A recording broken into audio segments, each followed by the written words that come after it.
I'm curious now about the change of, moving from Expanse to the Socratic Experience, and now it sounds very clear that you're really giving it a title that's really describing the kind of experience that your learners are having in your area. But what prompted that change?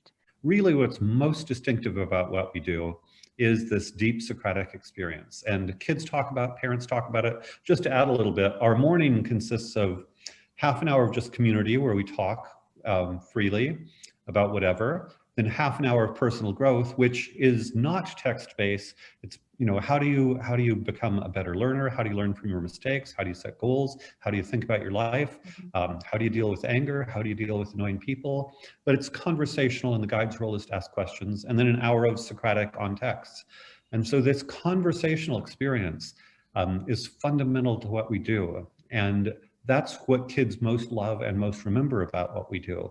And so in some ways, things like, individualized math programs or other things are all related to that. And I would say the other thing is, going back to my book, The Habit of Thought, I find that once students are engaged in learning and thinking and wanting to understand the world, that energizes everything. Give you one example. I once was working with a public high school teacher who had been teaching the French Revolution for 17 years, and she had a 3-week unit, and I said, I need 2 weeks of that to discuss Rousseau. And she was like, what? This is too much, but she agreed. We spent 2 weeks talking about Rousseau's essay on inequality, and the kids arguing about inequality, does it matter or not? Really bad, really good, whatever. They had lots of opinions. And then in that last week, she covered her regular history on the French Revolution didactically. But what she said is, now the kids cared about inequality. Now they could see why there was such passion around the French Revolution. Right. Before then, it was just blah, blah, blah, blah, blah, blah, blah. Exactly. But once you have an emotional connection to things, and even if you don't like it, I'm fine if we discuss a text and the kids, oh, I hate Aristotle, I jerk Aristotle. Okay, fine. But then they have a relationship to it, Yeah. And an opinion.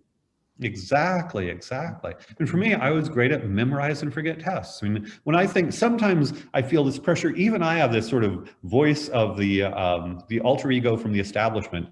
Don't you need to be doing the teaching thing more?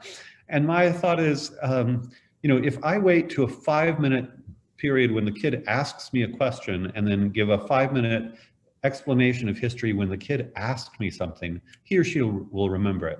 Whereas if I go in there without consent and just blah, blah, blah, blah, blah, blah, blah, tune out, blah, blah, blah, again, I remember nothing from high school, even though I got straight A's.